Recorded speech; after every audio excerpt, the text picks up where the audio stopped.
Welcome.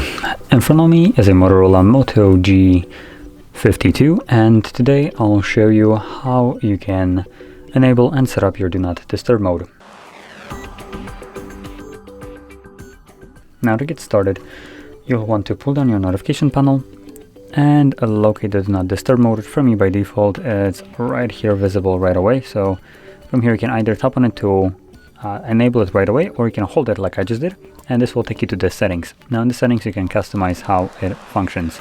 So number one, we have things like people, apps, alarms, which basically allows you to define each one of these categories, what if they can actually bypass the Do Not Disturb mode. So as you can see, people as an example, you can select which kind of groups of people can bypass this, and that will include calls, messages, and inside of that you have stared contacts, which are favorites, just contacts, so anybody who's on your contact list, anybody, which defeats the purpose of this mode, and then no one. With the last option, allow repeated callers, so if someone calls you twice within a 15-minute period, it will completely bypass this. Now going back, we have, like I mentioned, apps, so you can select what apps will bypass this mode, alarms, other interruptions. Then you can set up a schedule, just a normal schedule. It will turn on and off automatically.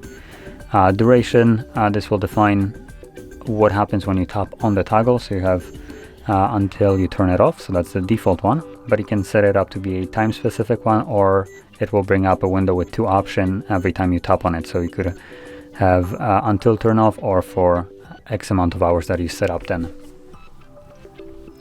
And we have also some notifications. So anyway, once you went through all the settings right here, customize them to your liking, you don't actually have to come back there ever again, and whenever you want to use your Do Not Disturb mode, simply tap on a toggle like I just did right now, and there we go, it is now enabled. You can see this icon right here to signify that it is running right now.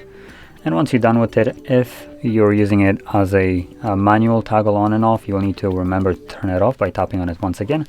But if you're using it as a schedule, you really don't need to do anything. You don't even need to turn it on. Just make sure that the schedule itself is toggled on. And if you chose the timed one, and obviously once the time passes, it will turn off. But you can also turn it off manually before that time ends. So anyway, if you found that very helpful, don't forget to hit like, subscribe, and thanks for watching.